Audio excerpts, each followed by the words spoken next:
Oh boy, yeah, I just woke up from staying up and watching Wrestle Kingdom 12. What a show it was, and I'm going to share my thoughts, my reviews of the show. Of course, there will be spoilers, so I'm giving everybody a nice, fair warning. Click out now. Exit, watch the show and come back if you want to still see my thoughts. Listen to my thoughts, but we'll keep everybody a good chance to leave, alright?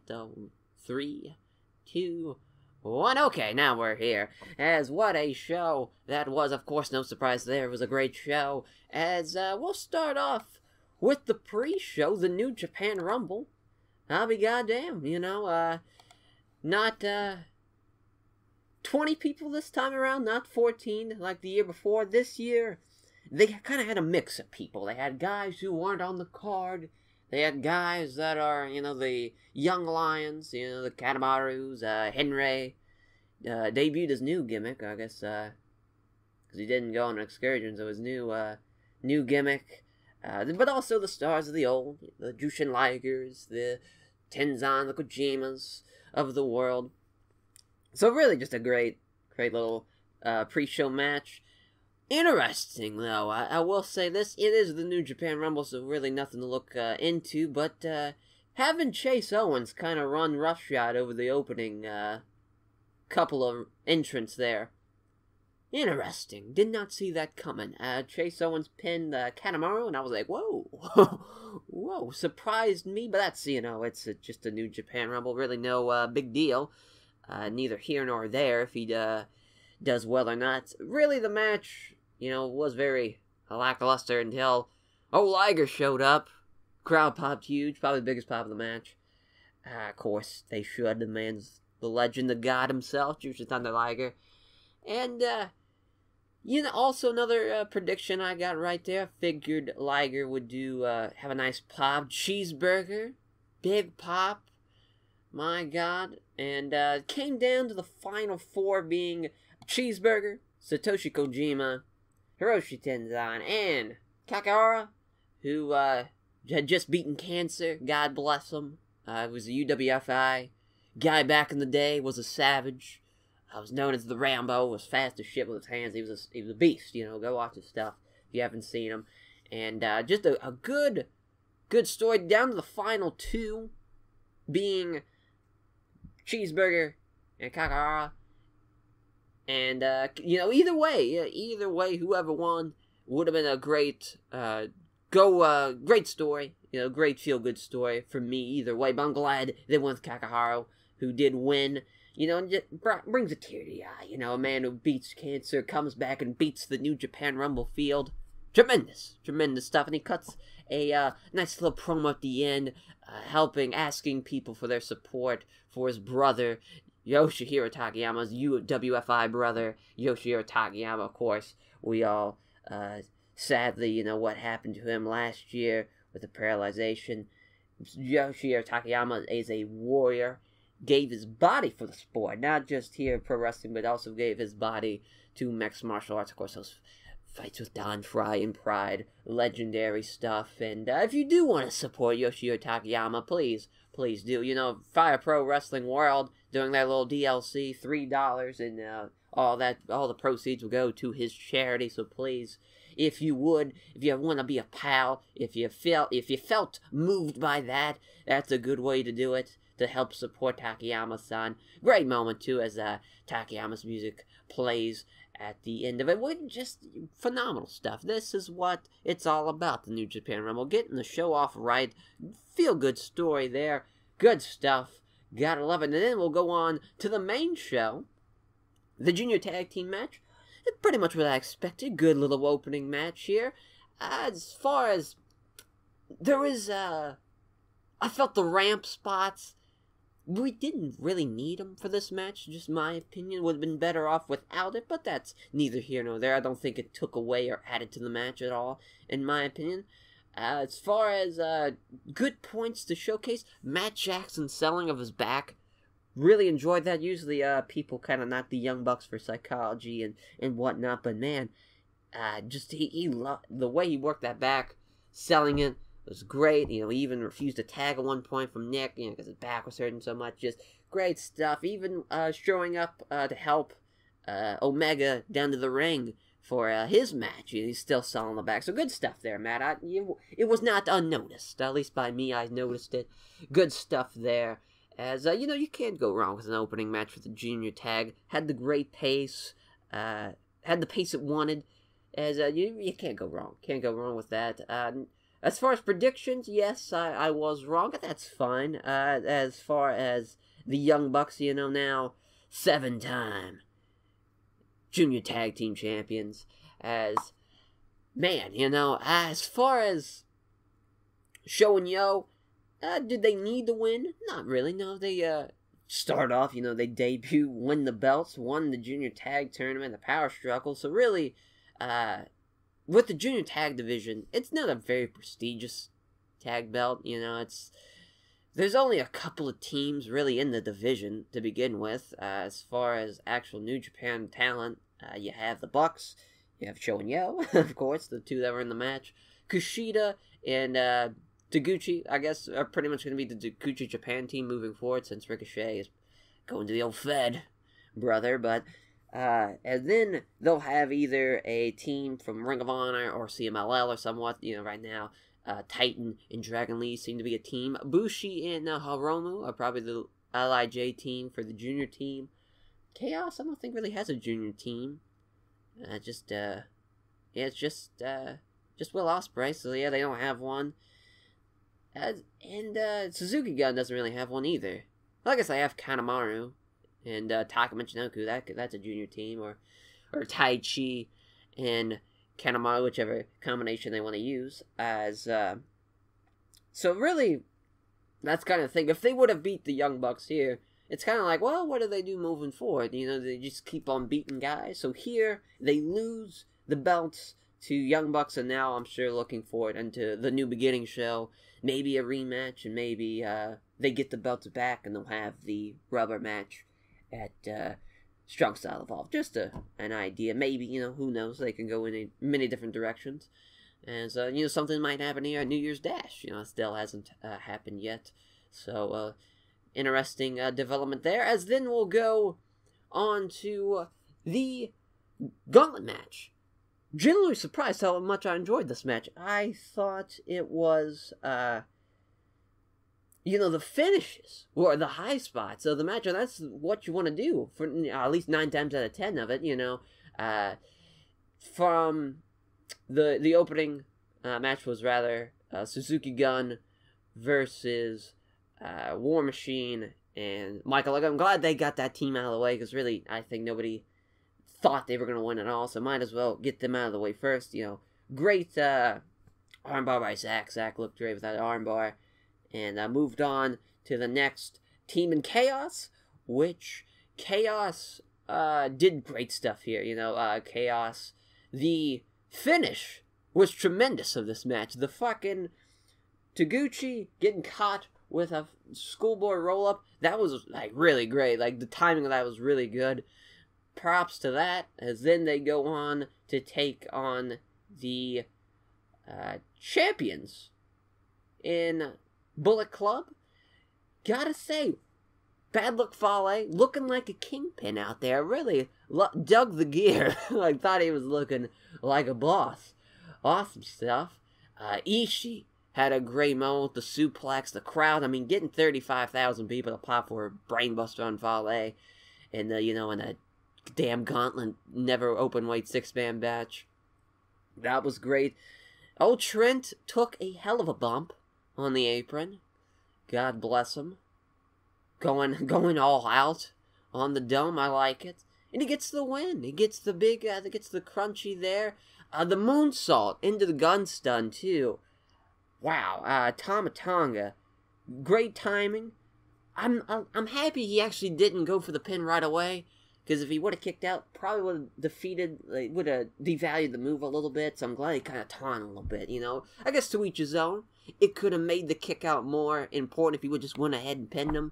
Because, you know, once I saw him, like, taunting and stuff, I was like, oh, it looks like he's kicking out of this, you know. But it helped protect the move. So I guess either way you look at it, it's a good move from Tama Tonga. But yeah, that was very surprised how good how much I enjoyed that match. Good stuff. Good stuff. The undercard just really delivered. I'll give him that. And speaking of delivered, this fucking singles match, the handsome battle, Cody taking on Kota Ibushi. Holy shit. This match was fantastic. I mean, I really, really enjoyed this match. My God, as Cody, looking like a shitty early 2000s B-movie supervillain here. Love the dye job, Yeah, I want to hate him even more from it. And he looks just like Dustin. Little scary how much he looks like Goldust. With, I guess it makes sense, because they are brothers, but uncanny resemblance, it really is. And, yeah, I did kind of shit on Cody in the preview, but you know what? He deserves just as much credit for this match as Ibushi does for it. I mean, this was just fantastic. To have a great protagonist, and Kota Ibushi, of course. Kota is a great babyface. He's a great heel, if you've seen his match with Shinsuke Nakamura. As just a great overall wrestler. I mean, top 5 guy in the world, Kota Ibushi is. And to have a great protagonist, you need to have a great antagonist. And Cody played his role to perfection. Was tremendous. That crossroads off the apron, Jesus Christ. That's what I screamed out when I saw that. Just, Jesus Christ. He killed him. Absolute lunatic, Kota Ibushi is. There's nothing new there, but just unbelievable stuff. Really enjoyed it. Man, that was great. That was a great match. I can't fault them at all. Both guys should be proud of their performance for that match. Just tremendous stuff. Tremendous stuff indeed. As I forgot to mention this at the beginning of this. This is going to be a lot different than most reviews you'll probably see. I don't do star ratings. I'm not a critic of professional wrestling. I'm just a fan. Just a fan. Nothing more. And, I just feel like I'm not a critic. I don't feel like people should value my star ratings at all. If I say it's a good match, hey, it's a good match. That's what I felt.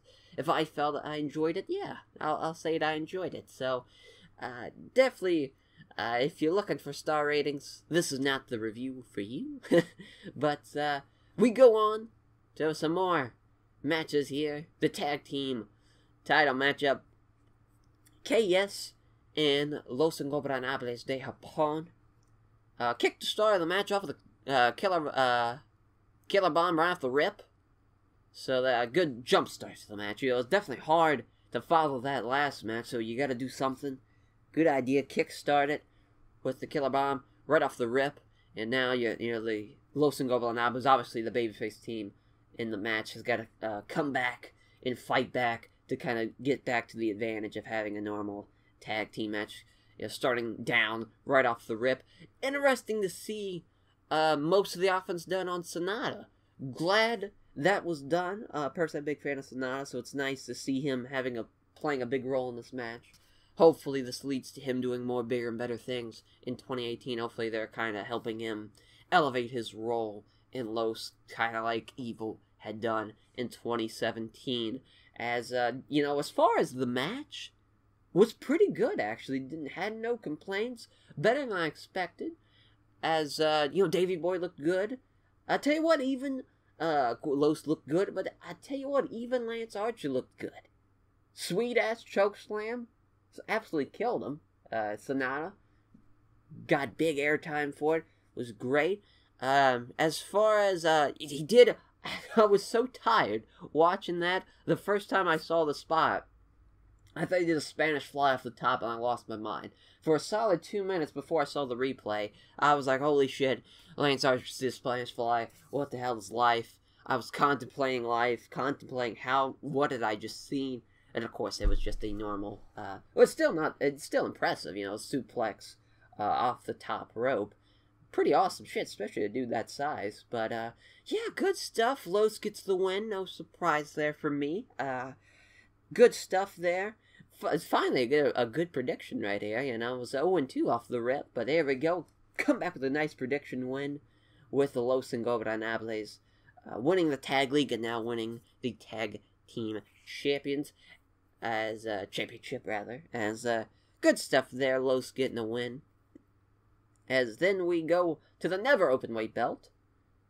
Suzuki taking on Hiroki Goto. As a battle of the epic themes, too. My God. Love these themes. I mean, Goto, top theme. Suzuki, of course, top theme. Having 35,000 people sing along with it was tremendous. Really enjoyed this match, you know. Start off, you know, the fucking spot where he damn near choked him in the corner. And really, you know, making it feel like a deathmatch. Suzuki trying to murder the poor man. Good stuff there. And, you know, Goto trying to fight back from that spot going forward. Pretty much from the awesome drop kick that Suzuki threw. Pretty much from that point on, the match picked up tremendously. A lot of great stuff throughout it. Suzuki Gun coming in and breaking the rules, those bastards. I actually enjoyed that. Why not have the heel team break the rules? It's not like there was no implications for them breaking the rules. It's not like, well, you know, if you break the rules, you get fined or something, or you don't get booked for 6 months, something like that. No, you know, it's just like, hey, don't do it, you know? And they did it. They broke the rules. And, man, you know, is it as great as the openweight match from last year against Shibata? No. No, it's not. It's not to that level, but it's still really good. The finish, with Goto getting the win. Another prediction right. Loved the moment Suzuki, you know, it looked like, oh, Suzuki's not going to get his head shaved, and he comes back on his own accord. Of course, he shoves the referee there. Comes back into the ring. You know, it looks like he brings a chair in. It's like, oh, shit, is he going to attack Goto? Is he going to live up to his word of the match? But he does. He kicks the fucking chair out of the way, sets down, he does it himself like an absolute badass. This match was great for... It didn't devalue anybody in the match. Both guys came out looking better. You know, of course, Suzuki looking more like a savage, if that's even possible, and Goto getting the win. Not choking on the big show. Good stuff there. As then we have the Junior Fatal 4-Way IWGP Junior Heavyweight matchup. As, yeah, this was a lot of fun. Of course, like I predicted, change of pace from the slow kind of heavyweight style of the last match, and pretty much the last two matches, going into this change of pace style. A lot of fast stuff, a lot of high impact stuff. Because Will Ospreay doing the big old moonsault off the light fixture was great. Marty doing a bunch of heel stuff, a bunch of heel tactics, you know, tying Hiromu to the guardrail with some athletic tape, using the powder on Kushida. So I had Hiromu doing the sunset flips, power bombs to the floor was great. The crowd really rose up for that. As far as Ospreay winning, not surprised. You know, really continues the feud with him on Skrull, with him getting the pin over Skrull, so did its job there. You know, really could have went either way. Either Kushida or Ospreay, I think, was probably the odds-on favorite of winning going into it. It did its job. Great pace. Fantastic stuff. Didn't really have a lot of flaws. As far as, you know, with a junior style match, there was, you know, sometimes a couple of fuckery spots, I guess fucked up spots, a couple of botches. Of course, those guys going that fast-paced style for 20 minutes. Kind of hard not to fuck up. There was a couple of times Ospreay kind of slipped a bit during the match. But, you know, that is the par for the course with that. As, just, good stuff, though. Good stuff all around. Nothing to complain about. Going on to the next match. The match I was looking forward to a lot here. Hiroshi Tanahashi, the ace, taking on Jay White for the IWGP Intercontinental Championship. In this match, it was very much what a Hiroshi Tanahashi match is. Very much that same style of match, where the ace kind of gets the shit beat out of him for the first couple of minutes, and he starts making his comeback, starts firing back. Sold his knee you know, which was done prior with the little brawl they had. And Jay White, you know, fucked her up a little bit, teaked it a little bit in the brawl. As far as, you know, for Jay White, proud of him. Had his big match. Definitely went for the underdog. As far as the prediction, I kind of knew going forward, highly unlikely he was going to win. So really no surprise. The ace gets the win. You know, the story of just having Jay White underestimate the ace was simple. You know, it's a simple story, but it was effective, you know. The crowd popped, of course, when he starts hitting the high fly flows, of course.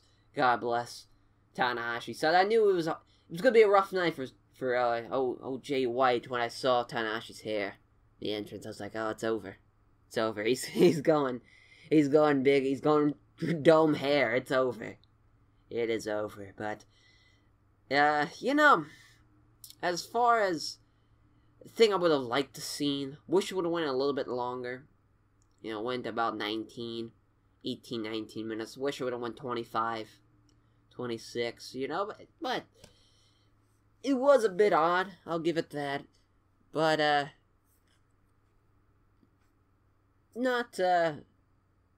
had a lot of high expectations for it, so I guess there's that. But it was a solid Tanahashi style match, and I'm excited to see where they go with Switchblade from here. You know, Jay could do a lot of different things. Go for the U.S. belt.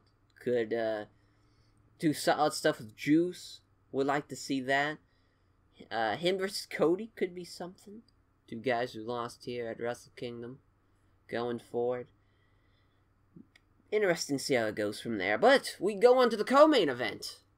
Or the double main event, whoever you talk to. This match was wild. It was exactly what I was hoping for. Jericho was great with what he did. He was very much that war Jericho, where he says motherfucker every other word. He was that same great heel stuff. I mean, just tremendous story. Great performance from both men. It was just, I mean, it was a war. It was a brawl. It was exactly what I expected from both men. The crowd was so into this. I did not see that coming, to be honest. I thought, going into it, I thought the crowd would be in favor of Omega, of course, then they'd be on Omega's side, kind of towards the end when the match was starting to wind down. But man, they were into this the entire way. Tremendous stuff. Jericho did a great job with utilizing a lot of stuff. The camera, you know, Flynn flipping off the crowd a bunch. Was just a lot of hot dogging, but it was done the right way. The tease of the spot going through the table the first time, the crowd was eating it. You know, the crowd, these men had the crowd in the palm of their hands the entire time. Just great stuff. Great stuff. No, nothing to complain about at all. This match, surprised it went as long as it did, too. You know, I had concerns about Jericho's performance in a lengthy contest, and this match did go 34-36, the official time, according to Wikipedia, of course. As, you know, just tremendous stuff. Nothing to complain about at all. The right decision here, with Omega getting the win. No surprise. Good to see, just good to see a great performance from Kenny Omega. He came into Wrestle Kingdom 11 last year as the evil foreigner against the champion, and now coming in as the babyface, really, and he did a great job. Great job by both men. They played their roles to perfection. Nothing to be ashamed of. They should be proud of their performance.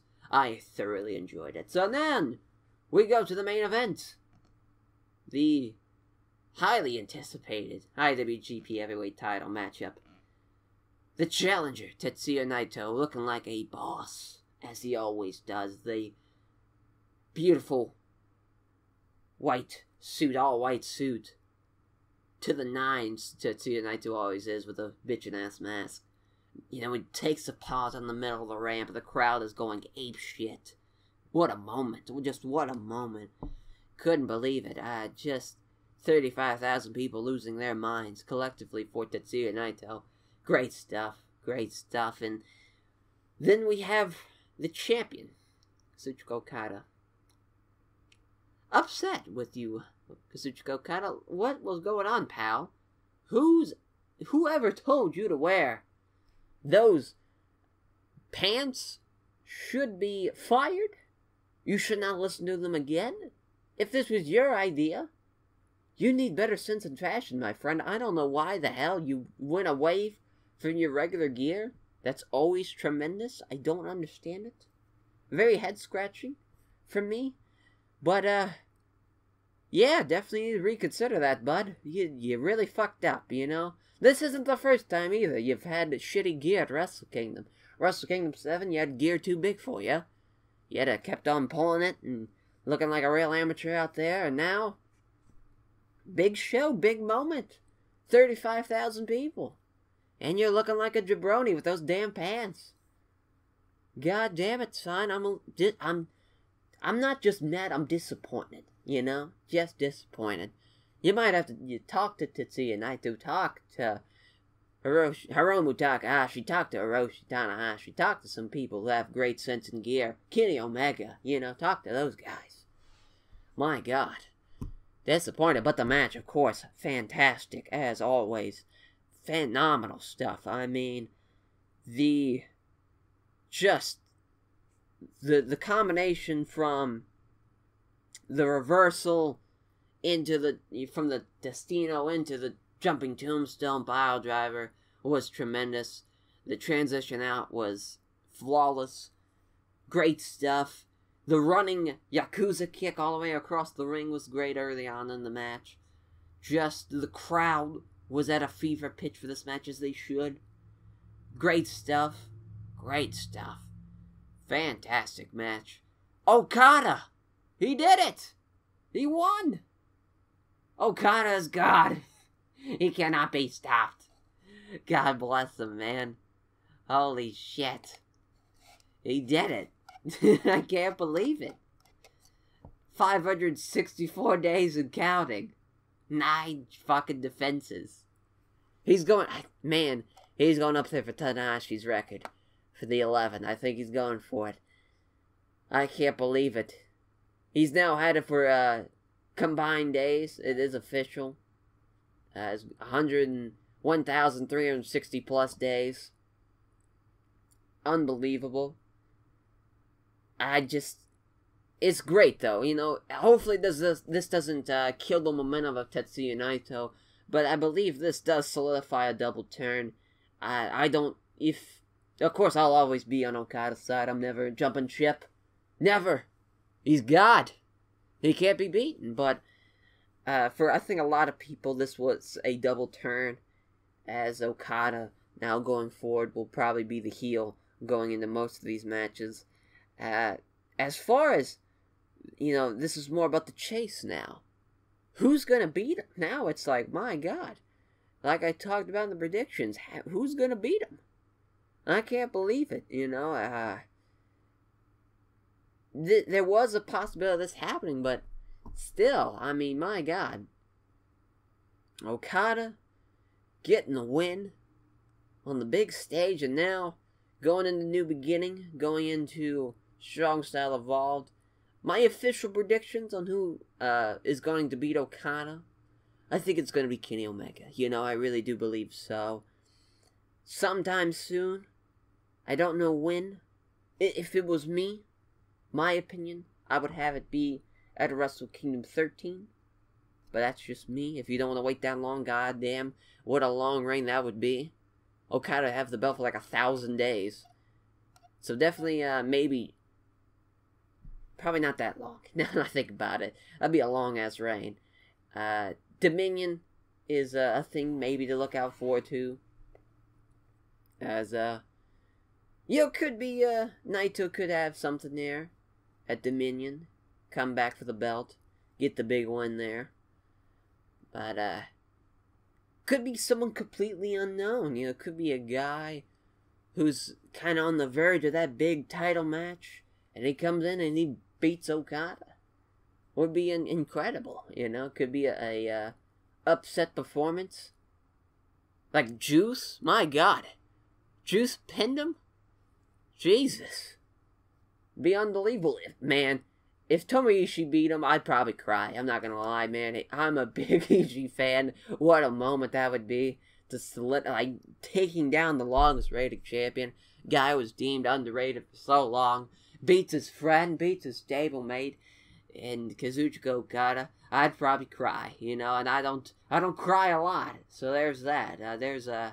I'd probably be brought to tears watching that.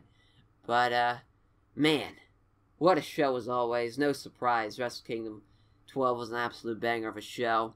If you haven't seen it already, well, I hope you haven't seen it already, because I just spoiled half the show. All the show for you, so sorry, bud. You should have listened to me earlier. Should have listened earlier. But man, what a show. What a show. Is it better than 11? No. No, it was not.